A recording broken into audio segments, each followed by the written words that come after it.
Tom Frank from AUM. We just finished up the Carhartt Southern Regional on the Harris Chain of Lakes. We ended up 6th place. We did a lot of sight fishing this week. Back on the canal, tried to find, kind of went off the off-beaten path. First day we had cloudy and windy conditions, made it a little bit tougher. I'd used the push pole a lot in areas where I knew fish were. We had certain stretches of the canal where fish would be more prone to be on beds with that harder bottom.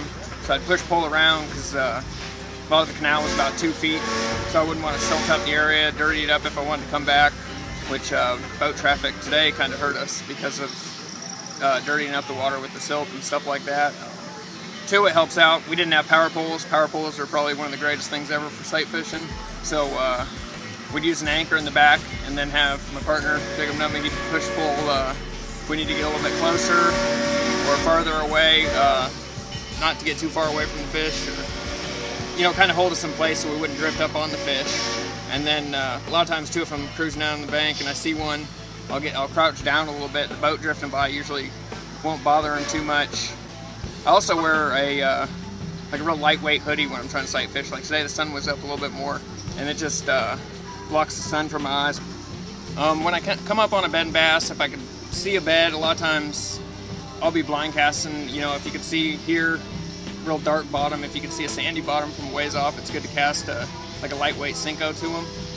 And if I don't get bit, I try and creep up on it slowly, either using the push pole or staying off of it, getting on the troll motor. And if I do see one there, a lot of times I'll pitch in there. A lot of times, you know, you'll miss the fish 3 or 4 times. They're sucking it in and spitting it out so fast. I mean, you can't set the hook quick enough. And a lot of times I prefer white bait. A lot of times natural bait, if you catch them, you know, blind casting or farther off.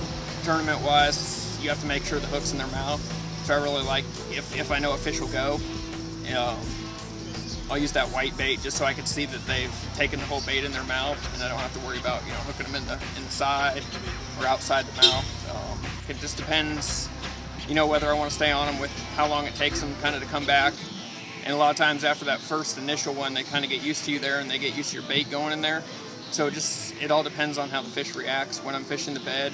If it's leaving and coming back right away, if sometimes they're just sitting there, sometimes they're making real tight turns, and you know they're going to go for sure usually if they're making real tight turns on the bait.